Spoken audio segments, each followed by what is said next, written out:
Oh, there it is.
2012 would continue the Dark Side of the Gardens theme from 2011 with a brand new icon, the Trickster.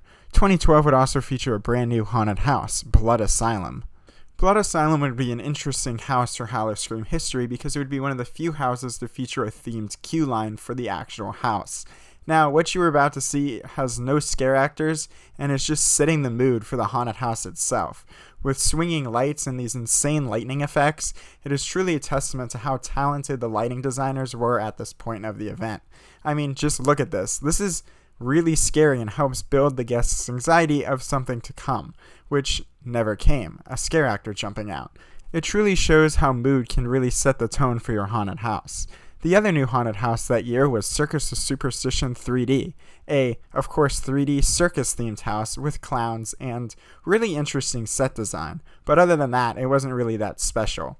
The other haunted houses for that year included Zombie Mortuary, Nevermore, and Nightshade Toy Factory returning as Nightshade Toy Factory Mutation.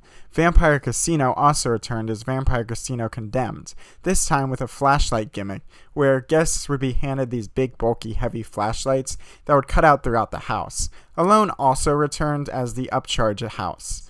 There were 2 scare zones that year, including Faded Memories, a scare zone featuring characters and signage from haunted houses of past. For example, this sign from Dark Heart's Fear Fair, My Ex Revenge Rocks, Taste of Blood, and this dancer from the original Club Muse haunted house. 2011's entrance scare zone returned as well. Club 13 was a club with exclusive character meet and greets and a bar.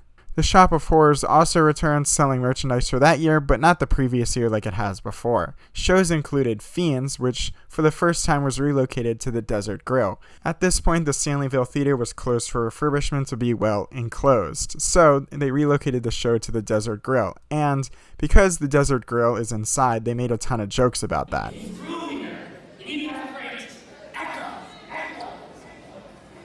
Secondly, this place is indoors, which means air conditioning. Other than the relocation, the show was pretty much the same concept, with the sexy nurses, pop culture references, and Igor being, well, Igor.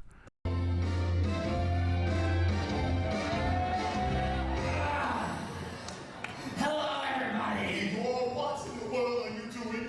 I'm running for office. Moving on to Busch Gardens Williamsburg, they would also keep the Dark Side of the Gardens theme. That year would also debut 1 new haunted house and several returning. The returning haunted houses included Bitten, Fear Fair, Catacombs, Deadline, and 13 Your Numbers Up. The new haunted house was Root of All Evil. Root of All Evil is interesting because it was a mostly outdoor haunted house set in, of course, a greenhouse. And a lot of the scares didn't really make any sense and were just chainsaw scares. I feel like they took the horticulture department and just threw a haunted house together using what they had. There were several shows that year, including Night Beats, Fiends returning, of course, and a brand new show, Dig It Up. And this show was interesting because it was like a live percussion and singing show with a frickin' dinosaur.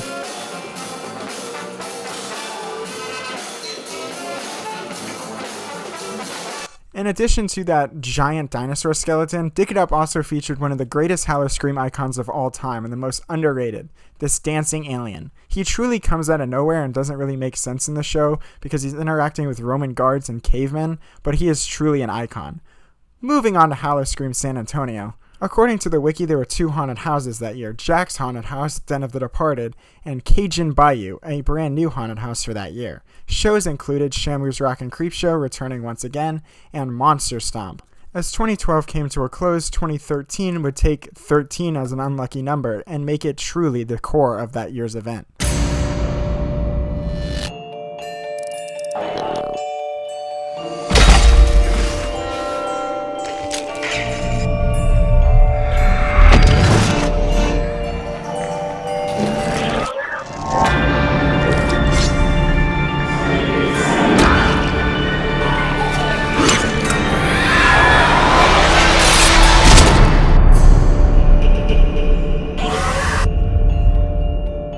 Celebrating the 13th year of Howl-O-Scream, Busch Gardens decided to celebrate in a very special way, with 13 icons. In July, the website was updated asking guests who are the 13.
In 2013 would debut 2 new haunted houses, with each one representing one of the 13 icons. The basement, located in the Busch Gardens pavilion, would represent the butcher. Inside Mama's Meats, guests would enter the basement of Mama's Meats and find out what Mama's secret ingredient really is. The second new house for that year was Deathwater Bayou, which instantly became a fan favorite. This house represented, of course, the Voodoo Queen, and featured live animals and some of the most impressive set design of any Howl-O-Scream house. Of course, some of the haunted houses from the past returned reimagined. Ultimate Gamble became Ultimate Gamble Reversal of Fortune. Instead of vampires, it now featured werewolves inside the casino. Other houses included Circus of Superstition 3D, Nevermore, Blood Asylum, and Zombie Mortuary. Because of the budget going towards the 2 new haunted houses, of course there were only 3 scare zones in 2013. The first of those being the 13, located at the main entrance. This scare zone would invite guests to find out just who the 13 are. The other scare zone was Pain Lane, featuring the Executioner and the Hangman. This scare zone also featured scare actors dressed up as guests. The other scare zone was Harvester's Haunt. Interestingly enough, this scare zone wasn't actually connected to any of the 13 icons, and instead was a bunch of spooky scarecrows playing some creepy music. Fiends was also the only show that year. Of course, the Shop of Horrors also returned to the park's main entrance, selling the merchandise for that year. Interestingly enough, once again, they were not selling merchandise from the previous year. Moving on to Busch Gardens Williamsburg, they would continue the Dark Side of the Gardens theme once again, debuting one new haunted house, Cutthroat Cove. This pirate-themed haunted house was completely outdoors and located next to Roman Rapids. Returning haunted houses included Catacombs, Deadline, 13 Your Number's Up, Bitten, and Root of All Evil. Scare zones for that year included Demon Street, Vampire Point, Ports of Skull, and Ripper Row. Shows that year included Fiends, Night Beats, and Dig It Up with our beloved dancing alien. Wrapping 2013 up with SeaWorld San Antonio, they would actually debut a reimagined lineup, featuring 2 new haunted houses, Prey where the hunter becomes the hunted, and Sea Oddities, Sideshow Clowns in Control. Returning haunted houses included Den of the Departed and Jack's Frightmare Forest. There were no set scare zones in 2013, and instead, like Tampa, they were roaming creatures across the park. Shows included the return of Shamrock's Rock and Creep Show reimagined with a new intro video and trainer wetsuits. Jack is Back was also a brand new show with this really cool LED lighting effect on the main entrance arch. Yes, it's me and you're me in the world of my imagination. As 2013 came to a close, 2014 would be more cursed than ever. There is a song. They say you're cursed once you hear it. Hello? Hello? You just did.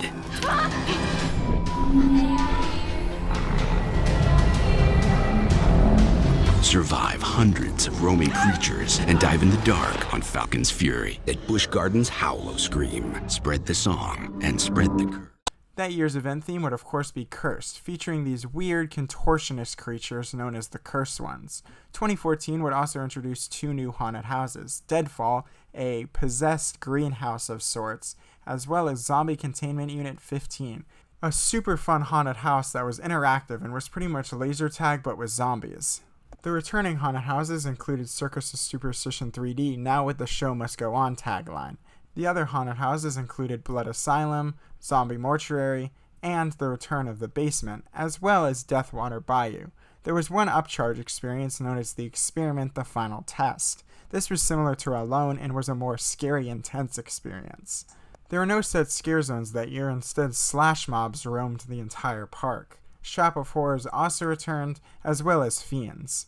Moving on to Busch Gardens Williamsburg, like 2011, Williamsburg would share the event theme with Tampa. Unfortunately, in 2014, Busch Gardens Williamsburg would debut no new haunted houses. Returning was Cutthroat Cove, Catacombs, Deadline, 13 Your Number's Up, Bitten, and Root of All Evil. Scare zones included Demon Street, Vampire Point, Ports of Skull, and Ripper Row. If you were looking for shows in 2014, there was plenty of them. Igor hosted Fright Feast, Monster Stomp Revamped debuted, Night Beats returned, as well as Fiends. But unfortunately, our beloved dancing alien did not return.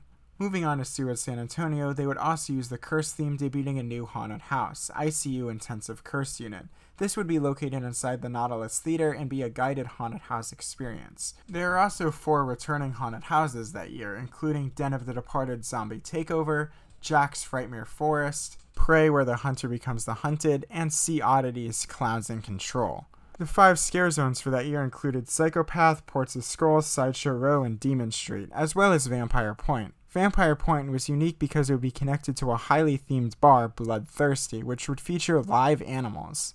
The 2 shows that year were Shamrock's Rock and Creep Show and the return of Jack is Back. As the curse faded into the fog, 2015 was on the horizon, and 2015 would be one of the most creative years in the event's history. In July, the website was updated with the Unearthed logo and a button to follow the story. Shortly later, the first update was released. This first update said that maintenance at the park had unearthed something in Festival Field. The second update revealed that it was some sort of man-made structure possibly made from indigenous wood. Another update revealed that Busch Gardens had contacted Aurora, the American Underground Research and Archaeological Group, with a link to their website.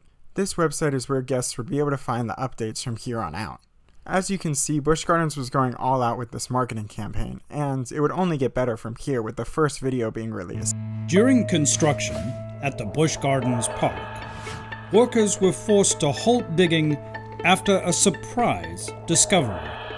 While building a foundation, the construction crew struck a large object. The park enlisted the help of archaeologist Janice Stracht.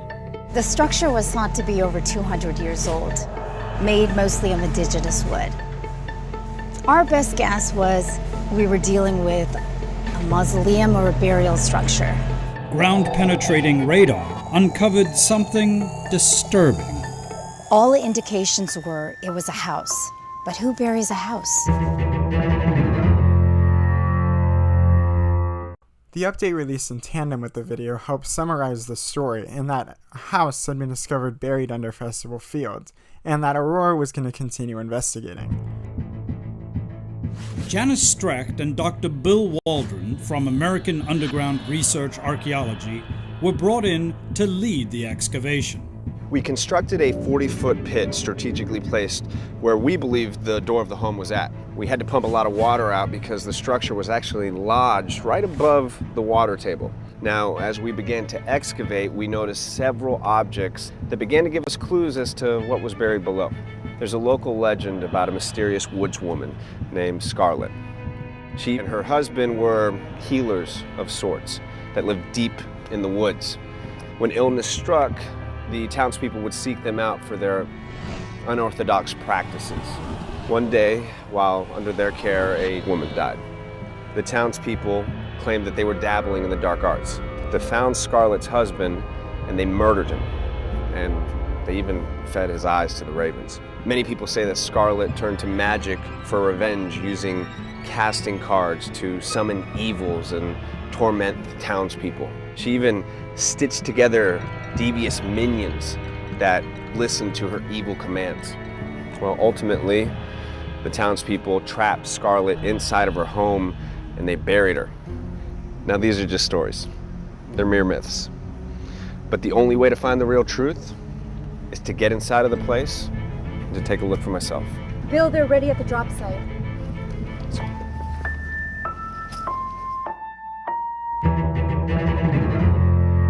Another update was released alongside the video, stating that Bill would be entering the house to conduct an investigation, and shortly later, a video was released from inside the house.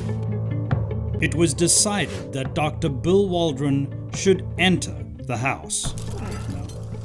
I was monitoring the feed that night. All started well.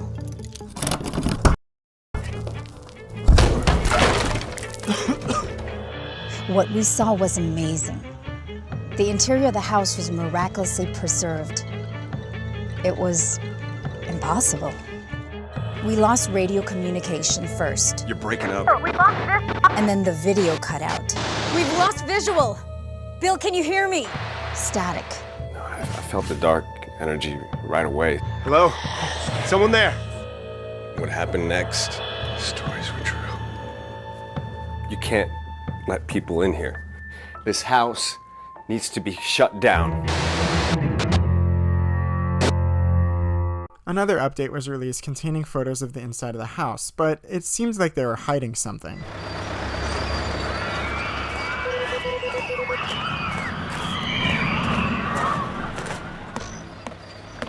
You good? I got this. Be careful. Of course.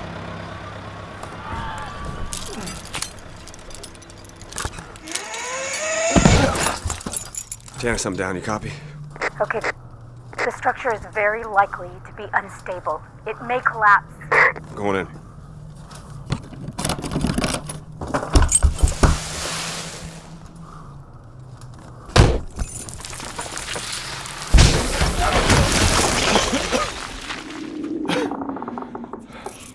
You seeing this? Copy that. Oh. Hello? Hello?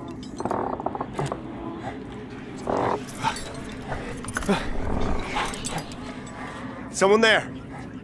We lost this. You're breaking up.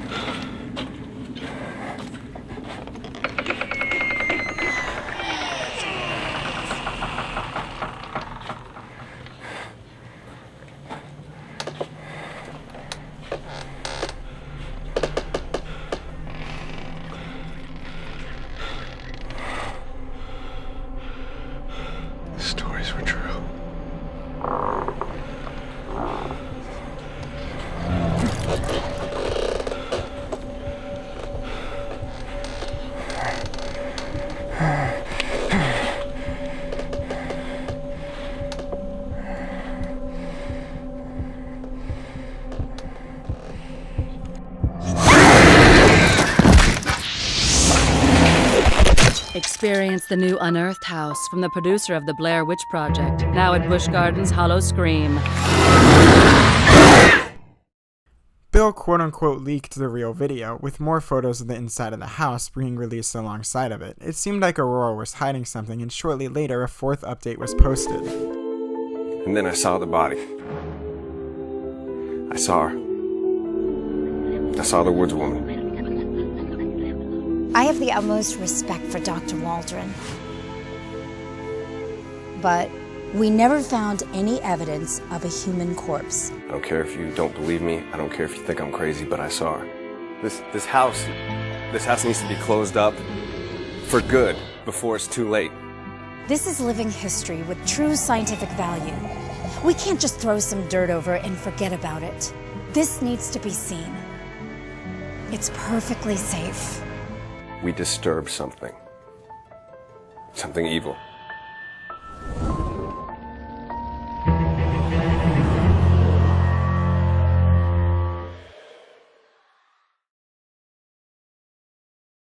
It was shortly announced later that guests would be able to tour the house. Obviously, in reality, this was an elaborate marketing stunt for the brand new haunted house Unearthed, and Busch Gardens released behind-the-scenes videos as well. My name's Andrew White. I'm a production designer. Did Blair Witch.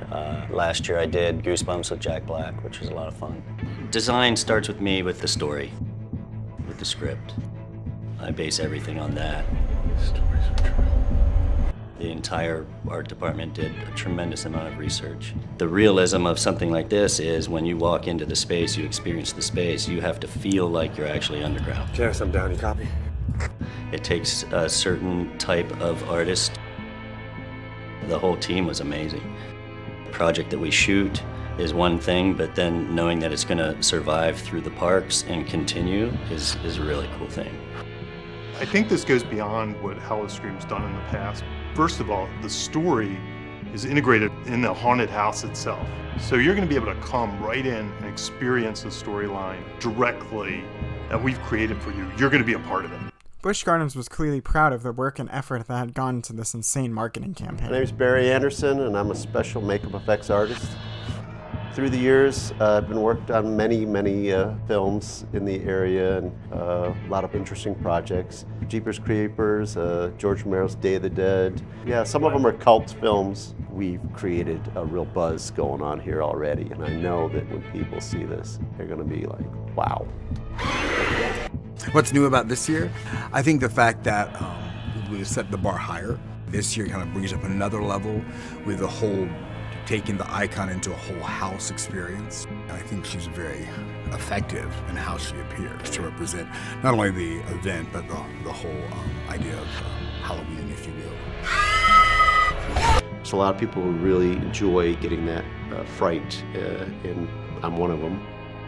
Taking words and making those into something that is physical, but also something that is effective for the right kind of scare. Unearthed would be one of the most well-themed and detailed houses they had ever built within the lower queue of the closed Gwazi roller coaster. Guests would be taken through a highly themed queue in the former station, down the old entrance ramp, into the house itself. As I mentioned before, Unearthed had some huge set pieces somehow contained in this very small space. Unearthed was one of the most creative and inventive houses they've ever done, from the marketing campaign to the storytelling to the set design. It's one of my personal favorites, and I could spend an entire video talking about it.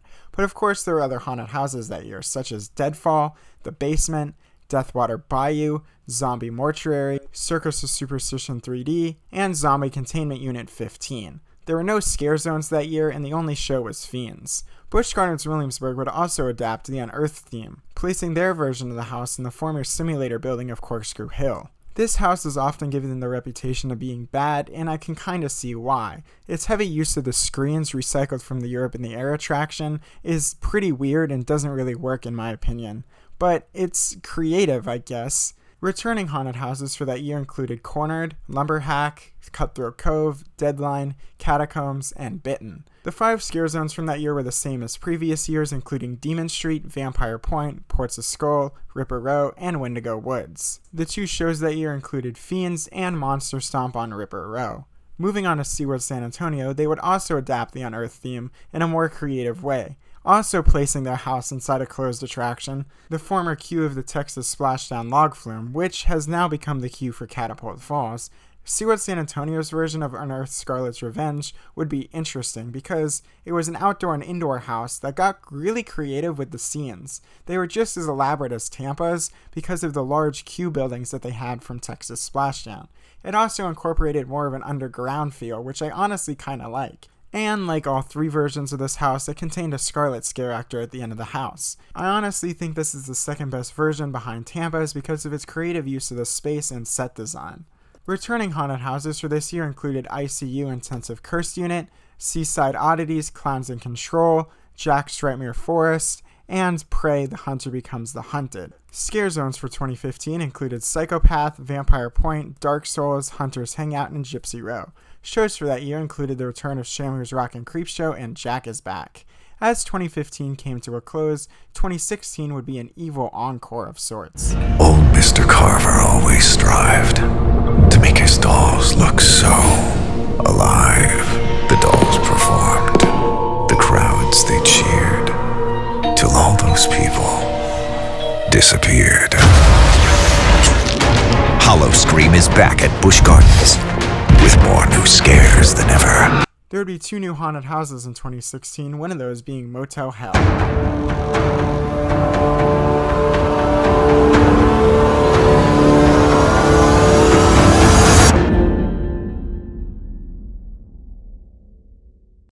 Nightmares become reality at this deserted motel that's still haunted by the paranormal presence of its former owners. The second new house for that year was the pirate-themed Black Spot.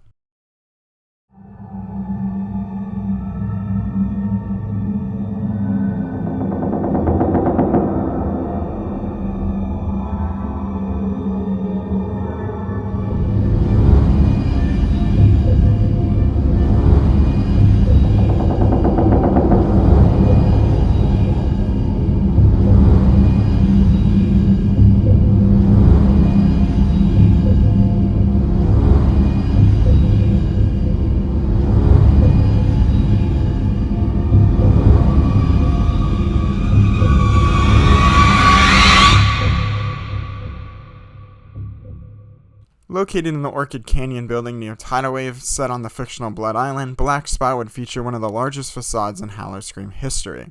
The other haunted houses for that year included Circus of Superstition 3D, Unearthed returning for its second year, and Zombie Containment Unit 15, as well as Zombie Mortuary. There were scare zones that year, but I couldn't find any information on them. Shows for that year included Fiends and the new show Mr. Carver's Cradle. Moving on to Busch Gardens Williamsburg, they would also adapt the Evil Encore theme like they had done in previous years. They would also debut one new haunted house, Circo Sinestro, located near Roman Rapids.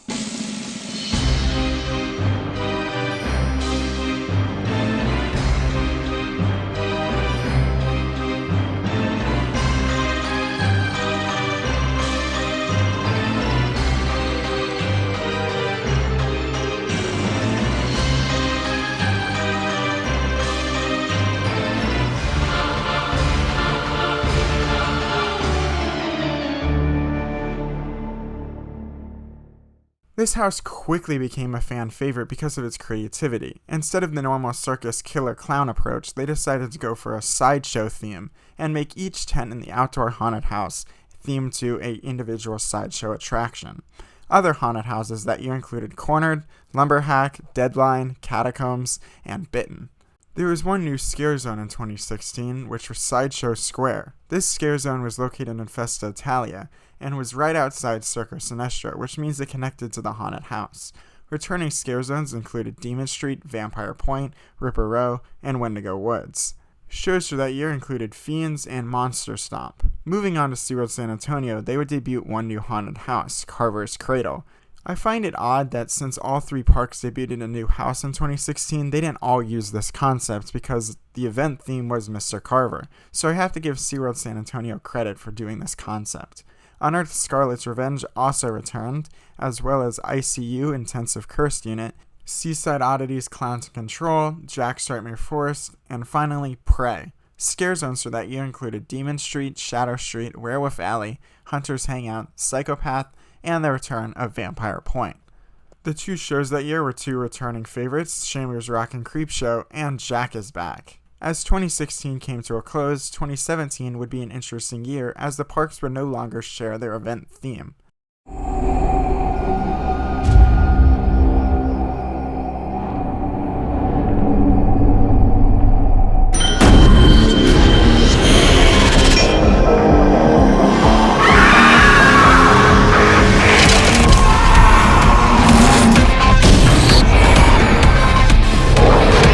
The scare is everywhere. Enjoy it while you last. 2017 would bring two new haunted houses to Busch Gardens, Tampa. Demented Dimensions, a house set inside a mansion built on top of a portal to other worlds. This house was located inside the warehouse near Sand Serpent. The second new house for that year was Undead Arena Live.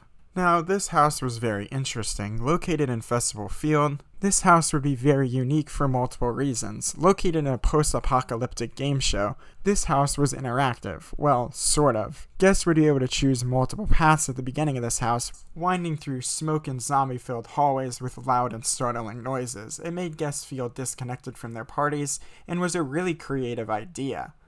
The other haunted houses for that year included Motel Hell, Black Spot, Deathwater Bayou, Zombie Containment Unit 15, and Unearthed.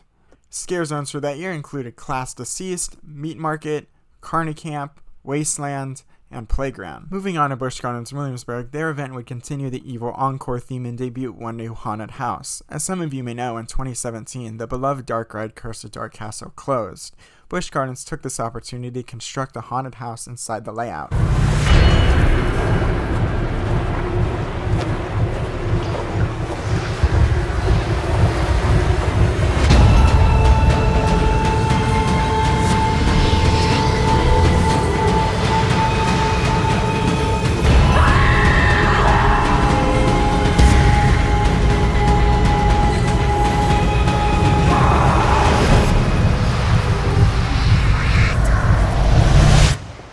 As we mentioned in our Curse of Dark Castle video, Frostbite would reuse a lot of the set pieces from Curse of Dark Castle, in addition to set pieces being placed literally on top of the ride track.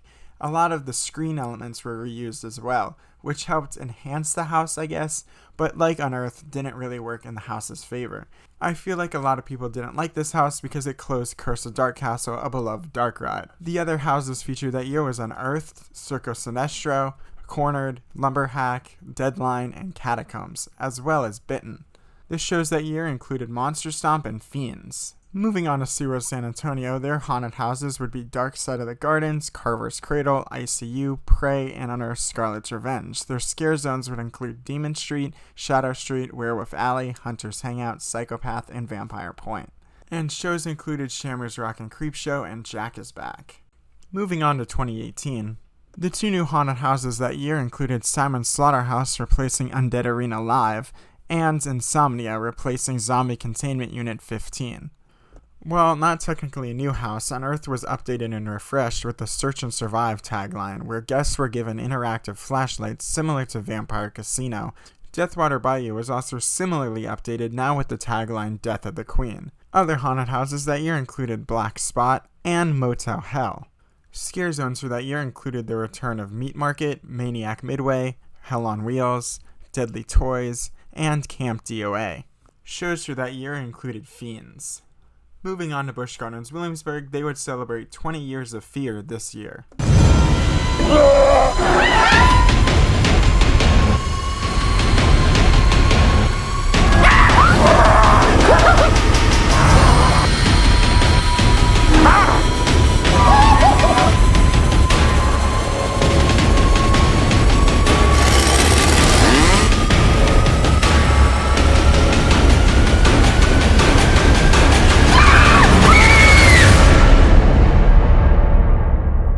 Of course, for its 20th anniversary, Williamsburg debuted 3 new haunted houses.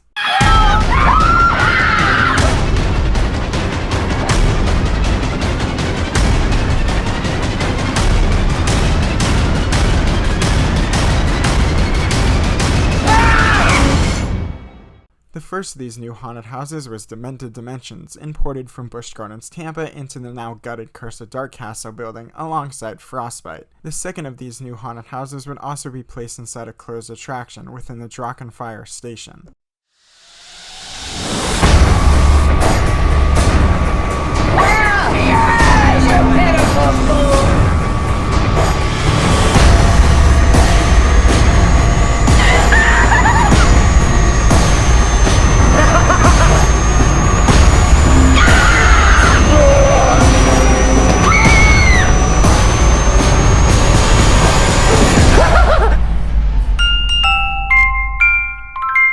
This house would contain iconic scenes from past houses and iconic characters. The third and final new house was placed under Escape from Pompeii.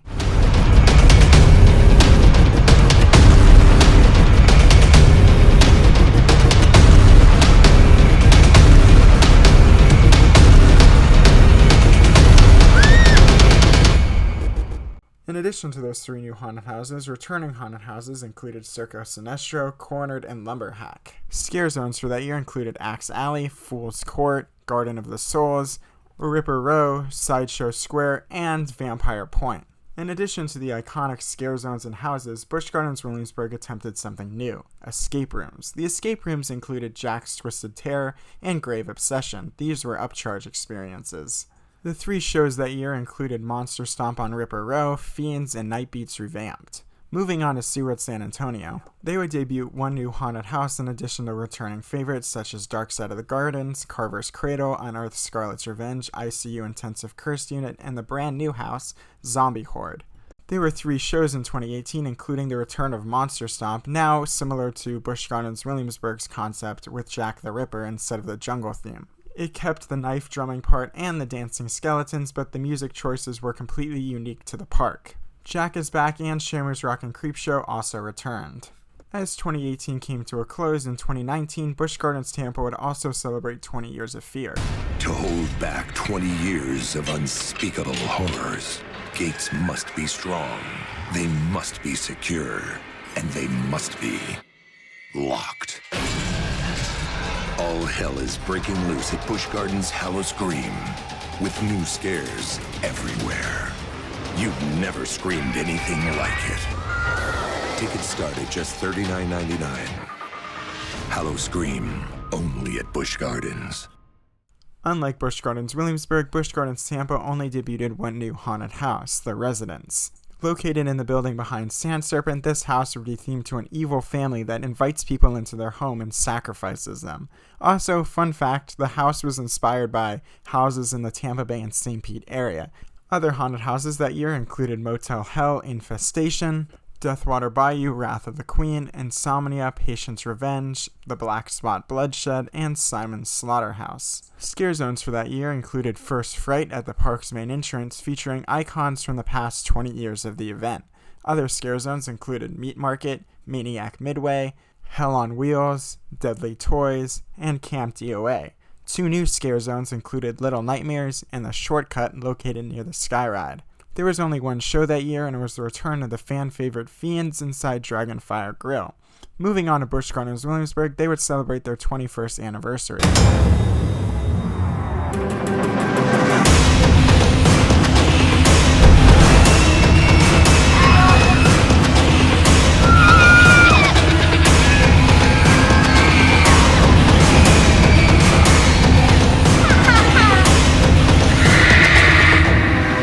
While there are no new houses this year, there was one reimagined house, the Vault.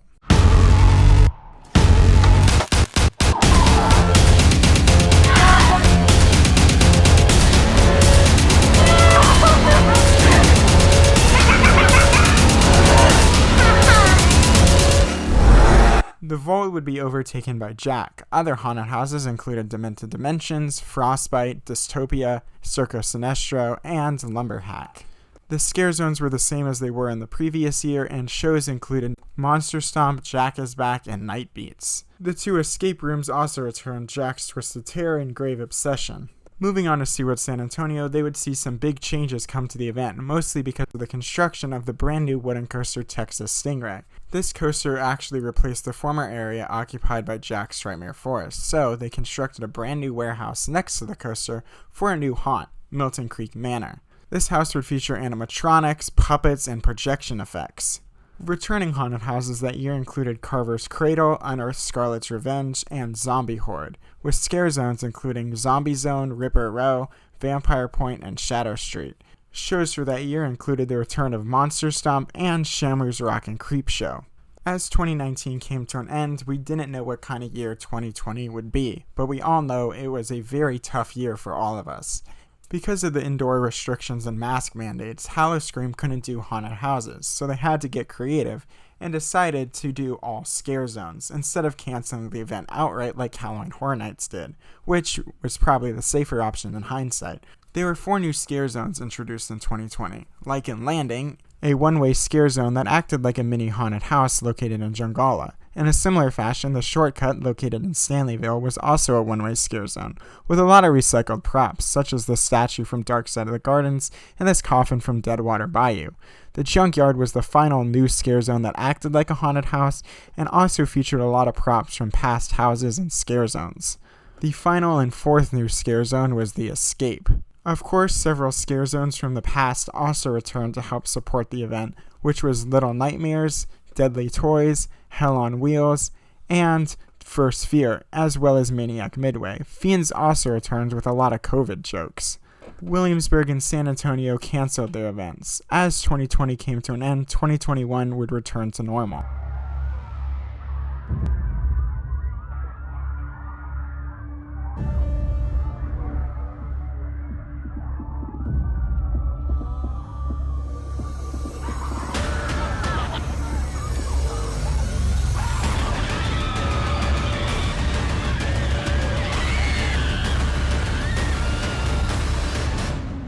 '21 would debut 3 new haunted houses, the first one being Witch of the Woods.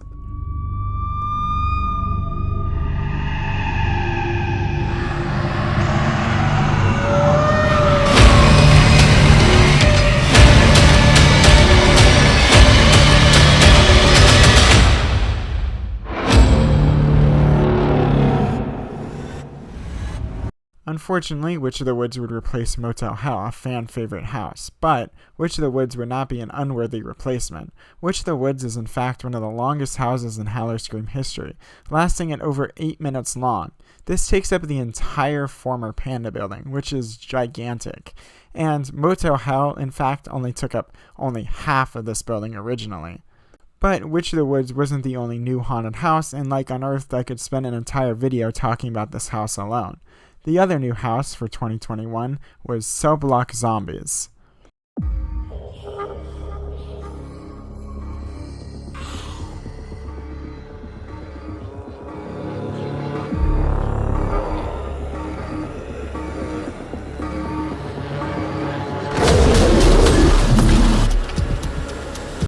Cell Block Zombies would replace Insomnia and be located inside the Akbar's Adventure Tours Q building. The third and final new house for 2021 would be the vampire-themed The Forgotten.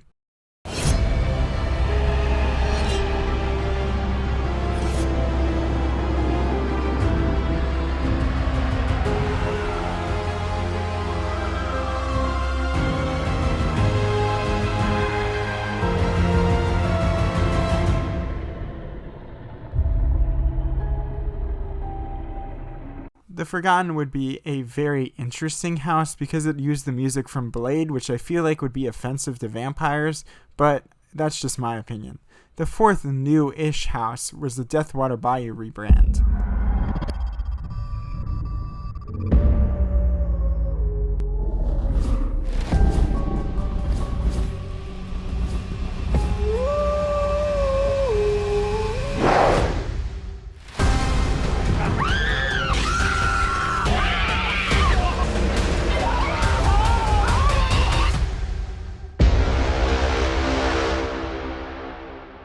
The final haunted house in 2021 was the return of the Residents. There were also 3 new scare zones in 2021, including Voodoo, Skeleton Crew, and In the Shadows. A lot of scare zones from 2020 also returned, including Little Nightmares, The Shortcut, Deadly Toys, and The Junkyard. Shows included Cirque Extreme, Fiends, and The Rolling Bones. Moving on to Busch Gardens Williamsburg, their event would return in 2021.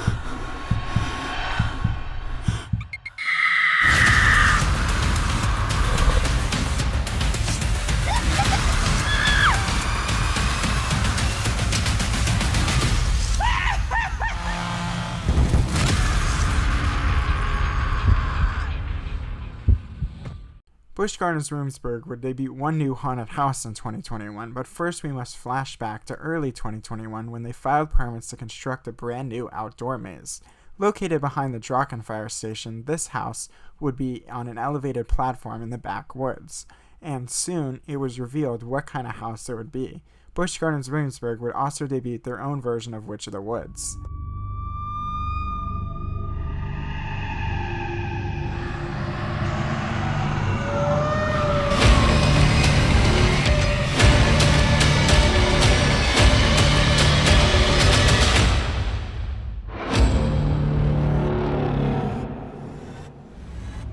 Despite having the same name as the Tampa house, Williamsburg's version, according to several reviews, was honestly terrible and lacked a lot of sets and scares. The other new house in 2021 was located inside the Cursed Dark Castle building.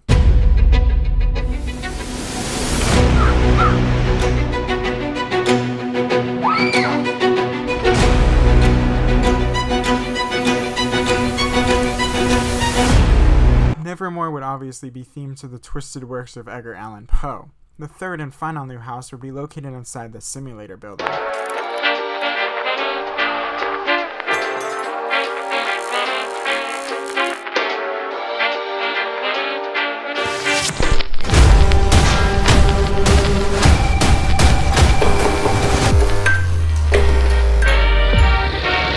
Kilnari Diner would quickly become a fan favorite haunted house. The 2 final haunted houses for that year included Dystopia and Circo Sinestro. Scare zones included Ripper Row, Garden of Souls, Meat Market, and Hex Hollow. Shows included Phantoms of the Fest House, Skeletons, Monster Stomp, and Jack is Back. Moving on to SeaWorld San Antonio, they would celebrate 20 years of fear in 2021, also constructing a brand new house location located near Steel Eel, replacing the former site of Seaside Oddities. The swamp at Blackwater Bayou would be the brand new house for 2021, and be also highly themed, similar to Milton Creek Manor. Returning haunted houses included Milton Creek Manor, Carver's Cradle, Unearthed Scarlet's Revenge, and finally Zombie Horde. Scare zones for that year included the swamp at Blackwater Bayou, Prey Ground, the Sindustry District, Ripper Row, Vampire Point, Shadow Street, and Zombie Zone. The only show in 2021 was Monster Stomp on Ripper Row. But 2021's terror would not be quite finished, as SeaWorld Orlando would invite media to an unexpected announcement, where it would be announced that Howl-O-Scream would be coming to SeaWorld Orlando in 2021. You disturb me! You fools don't know the hell you unleashed. But you will now. Oh, you will now. Enjoy the last few months of your lives, because I will be coming for you when I return. Nobody can resist the siren's call, because when we are through, we will feed on every last one of you. SeaWorld's event would be unique because it would have a consistent event theme across all the houses and scare zones, the ocean.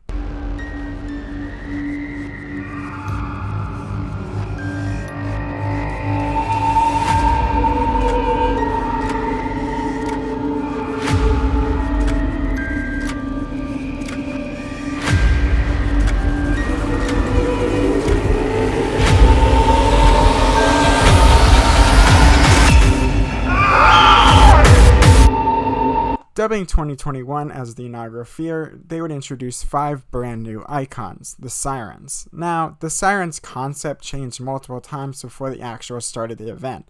like this concept art for the original Ice Siren. Now, this concept is wildly different than what we got, and I honestly prefer it over what we got, even though I do love the sirens. Even at the media event, the concept of the sirens was completely different, changed multiple times before the actual start of the event, like this concept art for the original Ice Siren. Now, this concept is wildly different than what we got, and I honestly, but the final designs were just as creative and fun. Even at the media event, the concept of the sirens was completely different.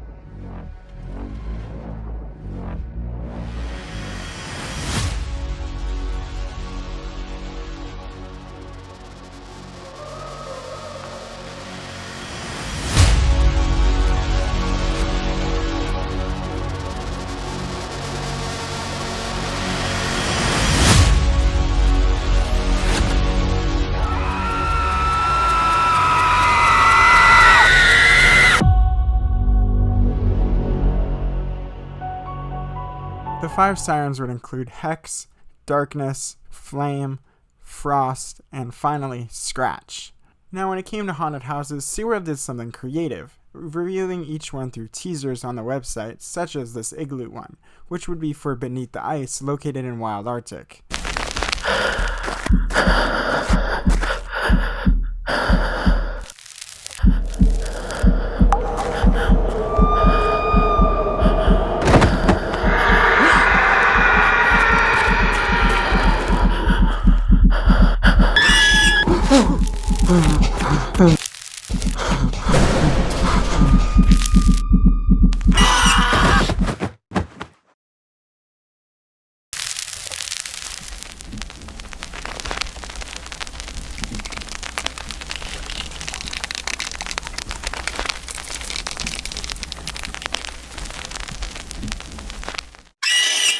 The second teaser release of this Venus flytrap was for Dead Vines, located in Waterway Grill near Infinity Falls.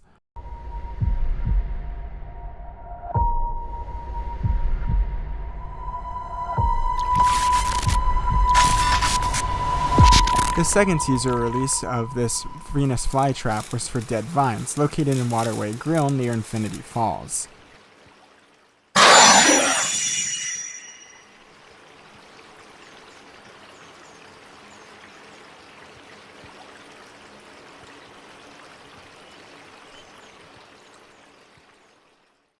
The third teaser was a pirate flag, and this would be for the Captain's Revenge haunted house.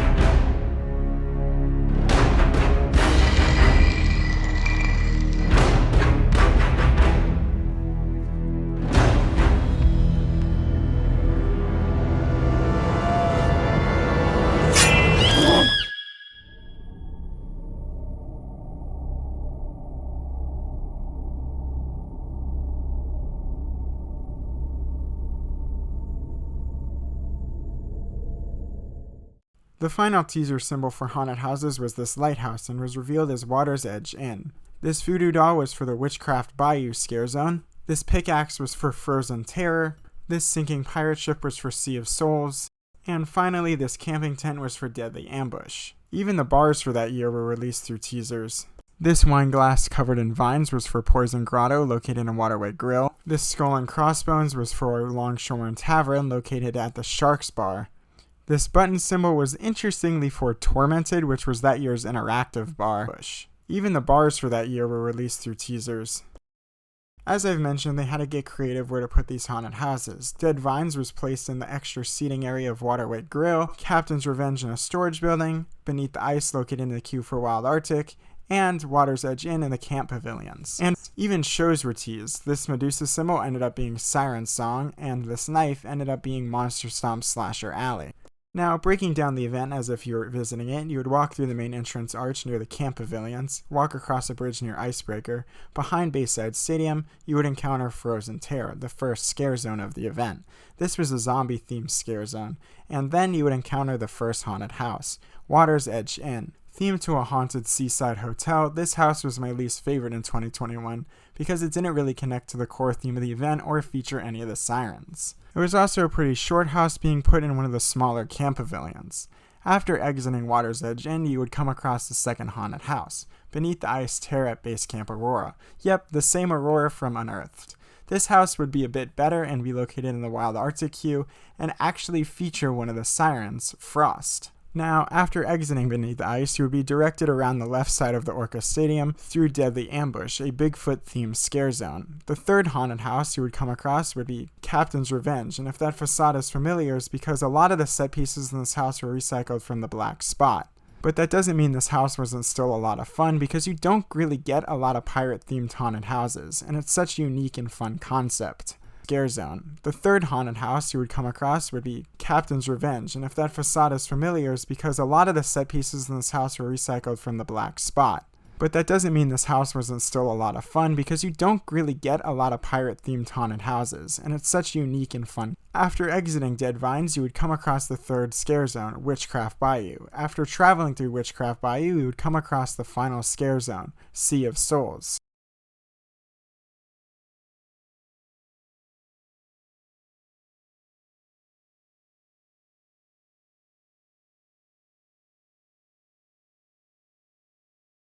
As far as shows go, you could see one of two shows. Siren Song, located in the Wild Arctic Plaza, would tell the story of the 5 sirens. When we sirens were young, this world was ours.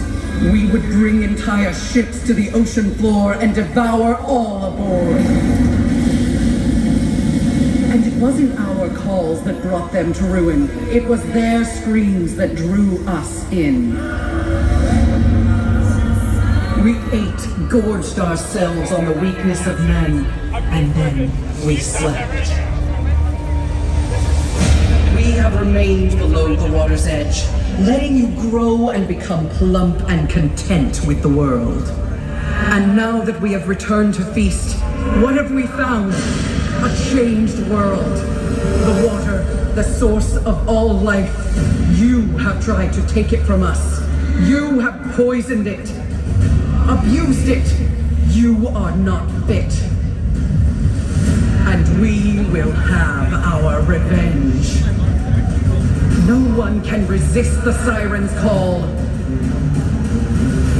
We will feed on all of you. From every corner of this sea world, we have come to reclaim that which is ours. Let us fill the night with your howls and screams! Not only would Siren Song be an entertaining show, it would also connect to the core theme of the park and protecting the ocean, which you wouldn't expect from a show like this. The other show you could see was Monster Stomp Slasher Alley, which was an import of Monster Stomp on Ripper Row from SeaWorld San Antonio and Busch Gardens Williamsburg. When I say import, this show was a little different but featured the core aspects of the original 2 shows, such as being themed to Jack the Ripper, being a live singing and dancing show, having the knife part, and the dancing skeletons. But the song choices were completely different, and honestly sometimes unintentionally hilarious, especially in this case.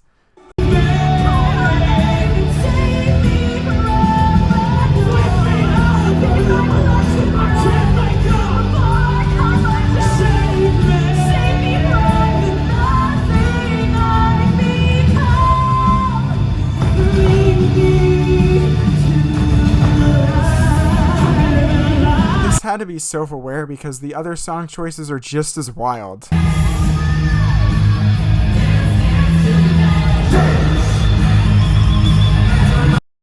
A lot of people did not like the first year of this event and were very disappointed by it, but I thought it was incredible, from the haunted houses to the live shows and bars. But SeaWorld Orlando wasn't the only park to debut Howl-O-Scream in 2021.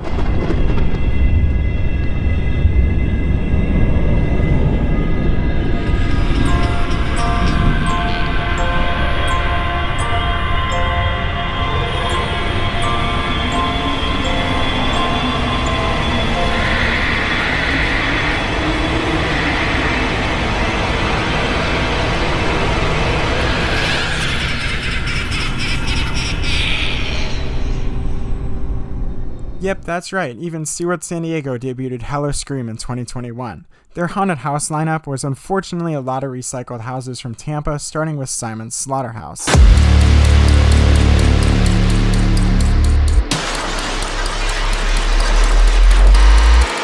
that's right, even SeaWorld San Diego debuted Howl-O-Scream haunted house lineup was unfortunately a lot of recycled houses from Tampa, starting with Silent Slaughterhouse.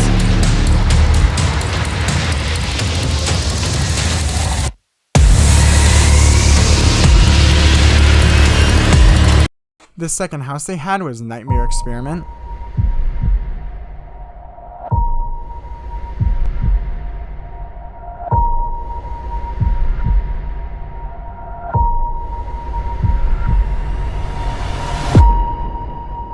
The third and final house they had was Deathwater Bayou.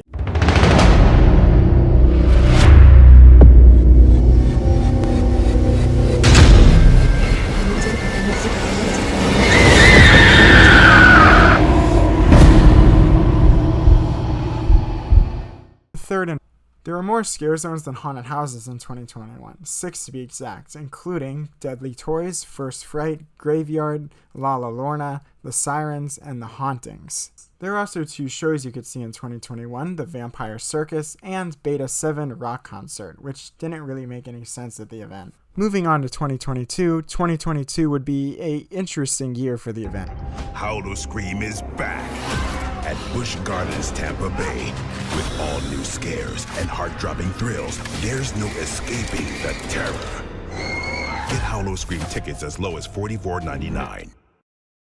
In 2022, they would debut one new haunted house, Stranglewood Estate, a truly beautiful haunted house. And when I say haunted house, I truly mean this is just a haunted house concept, and it's truly nice to see something back to basics. It also features a lot of Easter eggs to the past. 2022 would also be the final year for the fan favorite Deathwater Bayou. This year would feature werewolves and kinda not be that great. The Residents Home for the Holidays also returned, as well as Witch of the Woods and The Forgotten. Scare zones for that year included Beyond the Veil, Raven's Mill, as well as the scare zones from the previous year. There were 4 shows that year, including 50/50, Fiends, The Rolling Bones, and Cirque Extreme. Busch Gardens Williamsburg would also adapt the game show host theme for their event. Like previous years, Busch Gardens Williamsburg would debut 3 new haunted houses in 2022, with the first one being Inferno.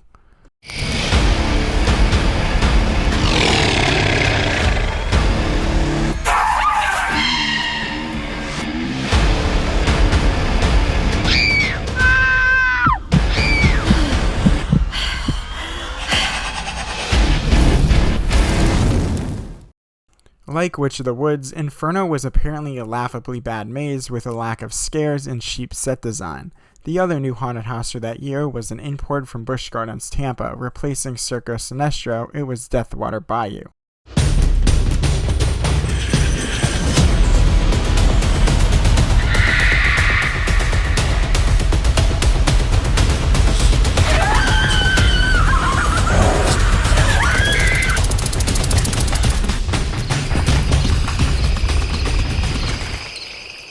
This house, like Witch of the Woods and Inferno, would be laughably bad. Because it replaced Circo Sinestro in a low budget, I guess, they decided to recycle the circus tents instead of making them black. The third and final new house in 2022 was located in the Drachenfire Station and would be a sequel to Nevermore.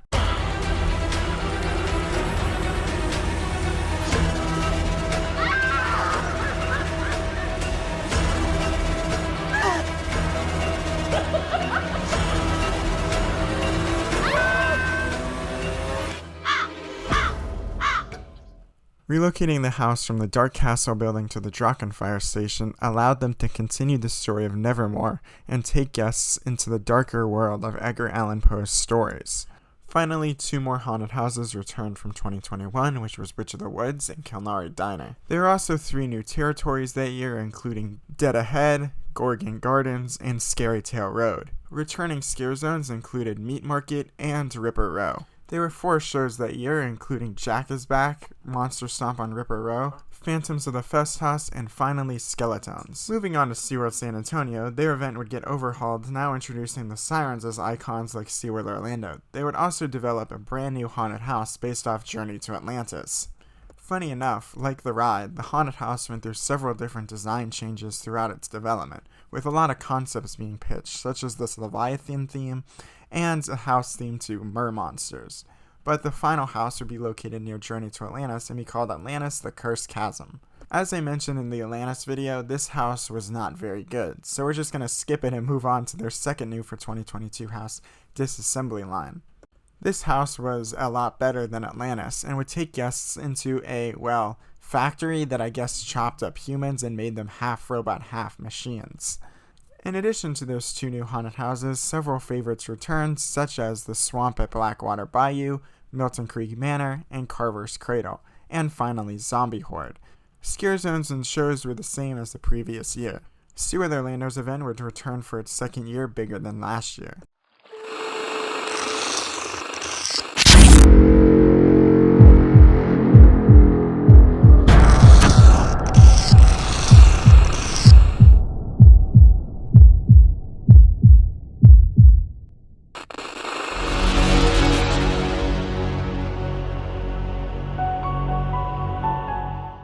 "2022 would feature Scratch as the main icon.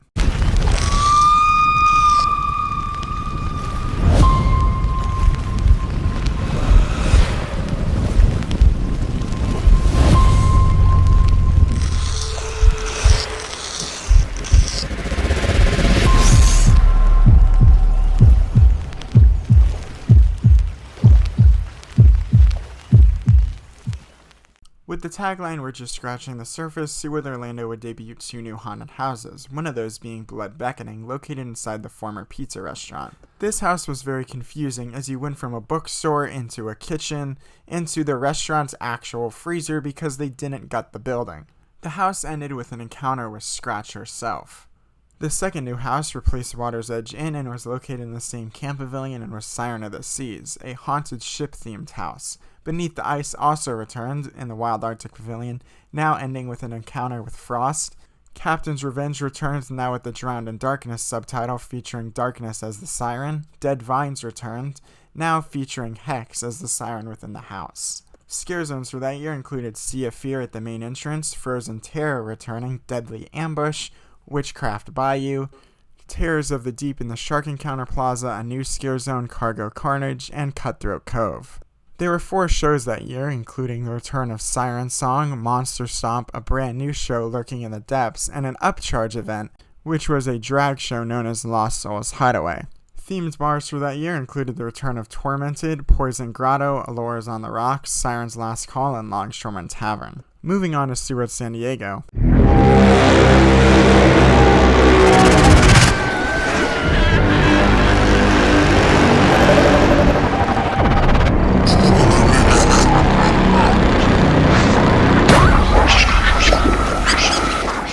One of their new haunted houses was Alien Outbreak.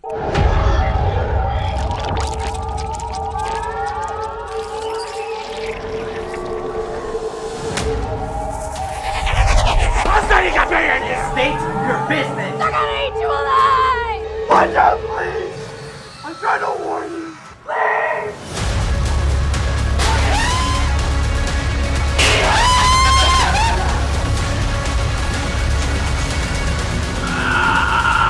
They've all hatched! Every last one of them!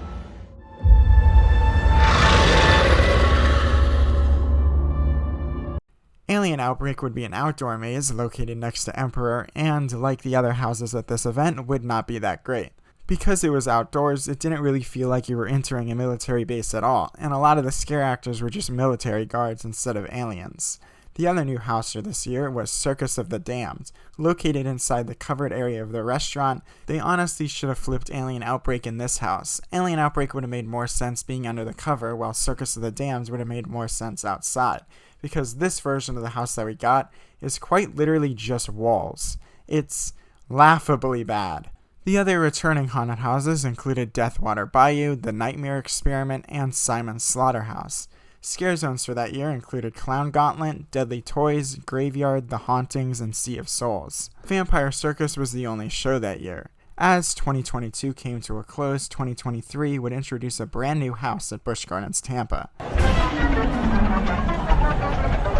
Come on! Ladies and gentlemen, step right up to the most terrifying show you'll ever see. Prepare to be amazed by the most unusual, the most grotesque, and the most horrifying freaks this side of creation.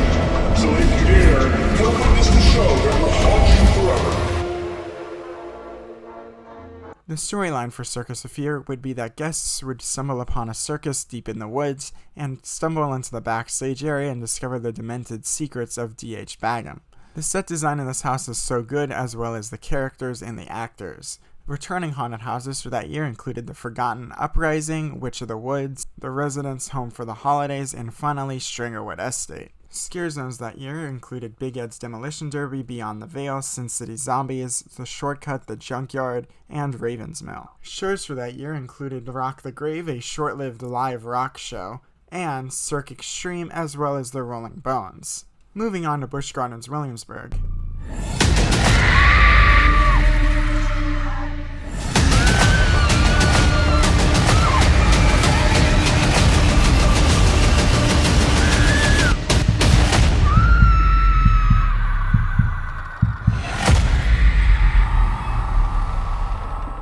There would be one new house in 2023 that would replace Inferno, known as Lost Mines: The Descent. This house would take guests into a demented coal mine where the miners had been trapped underground for years and now had become mutated monsters. The returning but reimagined haunted houses included Deathwater Bayou, Witch of the Woods Scorched, Nevermore Chapter 3, and Kilnari Diner Infested. The scare zones for that year included Fest Evil, located outside Deathwater Bayou, Gorgon Gardens, Ripper Row, Scary Tail Road, and finally Meat Market. Shows for that year included the return of Phantoms of the Fest House, Jack is Back, Monster Stomp on Ripper Row, and the Skeletones. Moving on to SeaWorld San Antonio, their event would return with a brand new haunted house, Bunny Bradley's Ice Cream Shop. You're in for a frosty treat as you navigate the twisted corridors of Bunny's infamous creamery concoctions, but beware, as your screams may become the first ingredient of her newest fateful flavor. Returning houses included Atlantis the Cursed Chasm, Disassembly Line, Swamp at Blackwater Bayou, and Milton Creek Manor. Scare zones for that year included Nightmare Midway, Blackwater Bayou, Sindustry District, Vampire Point, Zombie Zone, Ripper Row, and Water's Edge. Shows for that year included the debut of Siren Song, a different but similar concept to Orlando show, which included the dancing sirens and the zombie drummers. Monster Stomp also returns, now upgraded to be from the perspective of Jane Doe, but it was pretty much the same show aside from those changes. Moving on to SeaWorld Orlando, they would debut a brand new haunted house in 2023. Replacing the always short-lived Camp Pavilion house, Deryllium 666 Laboratories would be one of the best houses they had done in this location because it featured a frickin' pre-show. Returning haunted houses included Captain's Revenge, Dead Vines, Blood Beckoning, and Beneath the Ice. Scare zones for that year included the new Portal of Passage, Frozen Terror, Carnival Pier, Toxic Turmoil, Witchcraft Bayou, Terrors of the Deep, and Bloodlight District. Shows for that year included Siren Song, Monster Stomp, and Cursed Lagoon. Moving on to SeaWorld San Diego, they would debut no new haunted houses, with the lineup staying the same, including Circus of the Damned, Nightmare Experiment, Deathwater Bayou, Alien Outbreak, and Simon's Slaughterhouse. Scare zones for that year included Clown Gauntlet, Carnival of Chaos, Deadly Toys, Graveyard, and Sea of Souls. As 2023 came to a close, 2024 was an anniversary year. Celebrating its 25th anniversary, Busch Gardens Tampa would introduce a brand new haunted house, Shadows of Wonderland. This house would be done by the same designers of Circus of Fear and Stringerwood Estate, and truly be just gorgeous. I mean, this is just the intro to the house. It is a truly beautiful and really well crafted house, and one of my personal favorites. Other haunted houses that year included Circus of Fear, Witch of the Woods Rise of the Coven, Stranglewood Estate, and finally The Forgotten Uprising. Scare zones for that year included the brand new Terror Through Time, Little Nightmares, Raven's Mill, which acted like a miniature indoor-outdoor haunted house, Ragnar's Wrath, Tree Lot Massacre, and Sawgrass Slaughter. There were 2 shows that year, including the brand new show inside Dragonfire Grill, The Reckoning, and Cirque Extreme. Moving on to Busch Gardens Williamsburg, they would also celebrate 25 years of Howl-O-Scream, debuting 2 new haunted houses, the first of those being Monster Manor. Located in a new events building built behind the Dragonfire station, this house would be laughably bad, with scare actors in old park uniforms and them literally using the old self-service kiosks as props. The second new house for that year was Clowntown. At least a little better than Monster Manor, this house was actually coherent and recycled a lot of props from Circo Sinestro, such as these paintings. The other haunted houses that year included Kilnari Diner Condemned, Deathwater Bayou Morte, and Lost Mines Bloodstone. Of course, there were several scare zones that year, including the brand new The Bash Scare Zone, Stalker Street, Gorgon Gardens, Ripper Row, Scary Tale Road, and Festival. Shows included Fiends, Skeletons, and Monster Stomp on Ripper Row. Moving on to SeaWorld San Antonio, their haunted house lineup would remain exactly the same, with Disassembly Line, Bunny Bradley's Ice Cream Shop, Atlantis the Cursed Chasm, The Swamp, and Milton Creek Manor. There were 3 new scare zones that year, which were Water's Edge, Colleen's Dollhouse, and Till Death Do Us Party. Shows included Siren Song and Monster Stomp. SeaWorld Orlando boldly debuted 4 new houses in 2024, one of those being Atlantis The Journey Below, which started off pretty strong.